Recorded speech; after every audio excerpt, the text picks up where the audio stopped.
Hello friends, this is Deepali and I welcome you all to my channel Economics की दुनिया. In this video, we are going to discuss the basic concept of economics which is given in the stats book of class 11. So let's get started. First of all we will discuss what is economics. सबसे पहले हम बात करेंगे economics होता क्या है. Economics is essentially the study of economic problems. Economics में हम बेसिकली इकोनॉमिक प्रॉब्लम्स के बारे में पढ़ते हैं, उन प्रॉब्लम्स के बारे में पढ़ते हैं जो हम अपनी सोसाइटी में फेस कर रहे हैं. That we must confront owing to the fact. इस बात को जानते हुए जो हम प्रॉब्लम्स फेस करते हैं, किस फैक्ट को, that our means are scarce in relation to our wants. कि हमारे जो मीन्स हैं, जो रिसोर्सेज हैं, वो हमारी वांट्स, हमारी इच्छाओं के रिलेशनशिप में बहुत कम है. और साथ साथ उन रिसोर्सेज के अलग अलग यूजेस भी हैं. तो अब सबसे पहला क्वेश्चन जो हमारे माइंड में आता है वो होता है नीड्स और वांट्स में क्या डिफरेंस है. सो नीड्स और वांट्स में डिफरेंस ये होता है कि नीड्स जो होती हैं वो हमारी ज़रूरतें होती हैं जो हमें चाहिए ही चाहिए अपनी लाइफ को ऑनगोइंग करने के लिए, जैसे कि घर, कपड़े, खाना. These are the needs. But we want a smartphone, we want a laptop. हमें स्मार्टफोन चाहिए, लैपटॉप चाहिए. ये क्या है? ये हमारी वांट्स हैं, हमारी इच्छाएं हैं. अपने एग्ज़ाम पॉइंट ऑफ व्यू से आप इकोनॉमिक्स के डिफ़ाइन लर्न कर सकते हैं. अकॉर्डिंग टू रॉबिन्स के according, a science that studies human behaviour as a relationship between ends and scarce means which have alternative uses. एक ऐसी साइंस जो हमारे ह्यूमन बिहेवियर को स्टडी करती है, व्यक्तिगत व्यवहार को पढ़ती है. किस संदर्भ में? रिलेशनशिप में, एंड्स और स्कार्स मीन्स में, हमारी वांट्स और हमारे लिमिटेड रिसोर्सेज में, और ऐसे रिसोर्सेज में जिनका ऑल्टरनेट यूज़ भी है, अलग अलग यूज़ भी है. अलग अलग यूज़ के लिए आप बेटा एग्जाम्पल में समझ सकते हो. कोल की हम बात कर सकते हैं. कोल का यूज़ बड़ी बड़ी फैक्ट्रीज़ में मशीन्स को रन करने के लिए भी किया जाता है. कोल का यूज़ रेलवेज़ को रन करने के लिए भी किया जाता है, ट्रेन्स को. कोल का यूज़ हम अपने घरों में भी करते हैं. तो कोल लिमिटेड रिसोर्स है जिसके बहुत सारे यूजेस हैं. आगे बढ़ते हैं, हम पढ़ेंगे कंसेप्ट ऑफ इकोनॉमिक्स. इकोनॉमिक्स का कंसेप्ट क्या है? कंसेप्ट को समझने के लिए हमें इकोनॉमिक्स के कुछ बेसिक टर्म्स को समझना होगा, जो है consumer, consumption, producer, production, saving, investment, economic activity, economic problems. So आइए इसे स्टार्ट करते हैं. Who is a consumer? सबसे पहले हम बात करेंगे कंज्यूमर कौन होता है. A consumer is one who purchases the product for his or her own need and consumes it. Consumer कौन होता है? आप हैं, हम हैं. हम क्या हैं? कंज्यूमर्स हैं, जो प्रोडक्ट को, जो चीज़ों को मार्केट से परचेज़ करते हैं अपनी इच्छाओं को, अपनी ज़रूरतों को शांत करने के लिए, और उस प्रोडक्ट को कंज्यूम करते हैं, या तो यूज़ करते हैं या कंज्यूम करते हैं. इसी से बनता है आपका कंजम्पशन. इसी प्रोसेस को परचेज़ करके उस गुड को, उस सर्विस को यूज़ करना, कंज्यूम करना ही कंजम्पशन का प्रोसेस होता है. Consumption is the process of using up utility value of goods and services for the direct satisfaction of wants. Consumption एक ऐसा प्रोसेस है जिसमें हम गुड्स एंड सर्विसेज की यूटिलिटी वैल्यू तक उसे यूज़ करते हैं अपनी इच्छाओं को शांत करने के लिए. अब आता है यूटिलिटी वैल्यू. क्या होता है?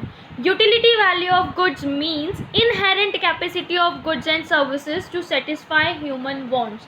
कि उस गुड्स, उस सामान में ऐसी क्या कैपेसिटी है जो हमारी वांट्स को सेटिस्फाई करे. उस लिमिट तक, उस कैपेसिटी तक हम उस गुड एंड सर्विसेज का यूज़ करते हैं. अब जो क्वेश्चन आता है वो होता है कि गुड्स एंड सर्विसेज में क्या डिफरेंस है. बेटा गुड्स होता है जो मटेरियलिस्टिक चीज़ें हम खरीदते हैं, वो सब हमारी गुड्स होती हैं जो फिज़िकल मैनर्स में हम खरीदते हैं. और जो उसके रिगार्ड्स में हमें सर्विसेज मिलती हैं, जो भी हमें वारंटी मिलती है या आफ्टर इंस्टॉलेशन सर्विसेज मिलती हैं, गुड्स परचेज़ करने के बाद उसकी इंस्टॉलेशन फ्री ऑफ कॉस्ट होती है, ये सब आती हैं सर्विसेज में. इसके बाद हम पढ़ेंगे कि प्रोड्यूसर कौन होता है और प्रोडक्शन क्या होती है. Who is a producer? Consumer तो आप लोगों को समझ में आ गया कि जो कंज्यूम कर रहा है वो कंज्यूमर है. इसी तरीके से जो उस गुड्स एंड सर्विसेज को प्रोड्यूस कर रहा है, बना रहा है, वो होता है प्रोड्यूसर। कंज्यूमर गुड्स इसलिए ख़रीदता है ताकि उसकी इच्छाओं को वो शांत कर सके।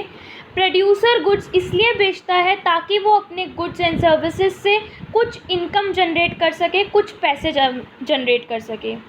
आगे बात करेंगे प्रोडक्शन की। प्रोडक्शन क्या होता है? Production is the process of converting raw material into useful things. Production होता है रॉ मटेरियल को यूज़फुल थिंग्स में कन्वर्ट करना, ज़रूरत की चीज़ों में कन्वर्ट करना। Things become useful as they acquire utility value in the process of production.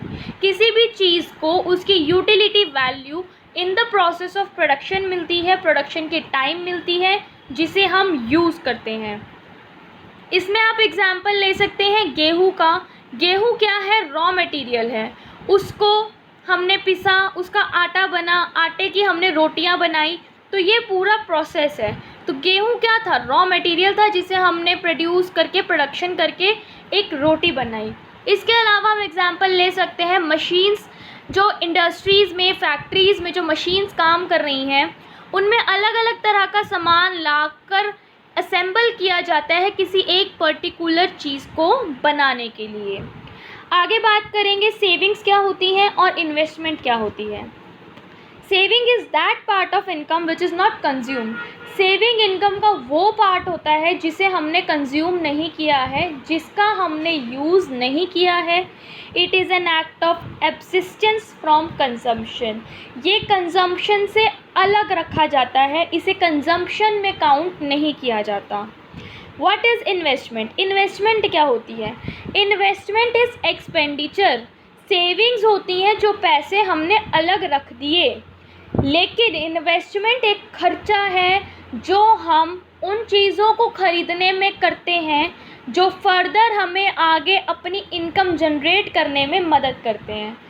For example, कोई फैक्ट्री है, उसके अंदर जो मशीन्स लगी हुई हैं, वो वहाँ पर उस पर्सन ने मशीन्स में इन्वेस्टमेंट की है, खर्चा किया है, अपने एसेट्स बनाए हैं, ताकि वो आगे चलकर इन मशीन्स को यूज़ करके और भी ज़्यादा इनकम जनरेट कर सके। इसके बाद हम बात करते हैं what is economic activity. Economic activity क्या होती है? इकोनॉमिक एक्टिविटी एक एक्टिविटी होती है related to the use of scarce means, जो हमें हमारे लिमिटेड रिसोर्सेज का यूज़ करना सिखाती है। इस बात को ध्यान में रखते हुए कि हमारे जो लिमिटेड रिसोर्सेज हैं वो हमारी वांट्स को कभी सेटिस्फाई नहीं कर सकते, कभी फुलफ़िल नहीं कर सकते, क्योंकि हमारी वांट्स जो होती हैं वो नेवर एंडिंग होती हैं। Now imagine yourself as the richest person on the earth. आप खुद को वो अर्थ पर सबसे रिचेस्ट पर्सन इमेजिन करो। Still you can't have everything you wish to have at a point of time. लेकिन तब भी आपको उस पॉइंट ऑफ टाइम पर जो चीज़ें चाहिए वो आपको नहीं मिल सकती। इसका मतलब क्या है कि हमारे रिसोर्सेज की, हमारे मीन्स की स्कार्सिटी है, कमी है, और हमारी वांट्स जो हैं वो अनलिमिटेड हैं। हमारी वांट्स की कोई लिमिट नहीं है। इसके बाद हम बात करेंगे इकोनॉमिक प्रॉब्लम्स क्या होती हैं। Economic problem is a problem of choice. Problem of choice यानी कि कौन से रिसोर्स का कहाँ पर बेटर यूज़ हो सकता है, इस चीज़ को डिसाइड करना। और the problem of allocating scarce resources to alternative uses, या आप कह सकते हो कि हमारे रिसोर्सेज के जो ऑल्टरनेटिव यूजेस हैं उसमें से कोई बेस्ट यूज़ को डिफ़ाइन करना और वहाँ पर उस रिसोर्स को एलोकेट करना, उस रिसोर्स का यूज़ करना। Arising on account of the fact the same thing that हमारे रिसोर्सेज जो हैं, हमारे मीन्स, हमारे साधन बहुत लिमिटेड हैं और हमारी इच्छाएं जो हैं वो अनलिमिटेड हैं। This was the today's class. Now please, if you like my channel, like my video, the concept is clear to you, then please do subscribe my channel, give a like, share with your friends, and also press the bell icon so that you will never miss any of my videos, and do comment if you like my videos. Thank you.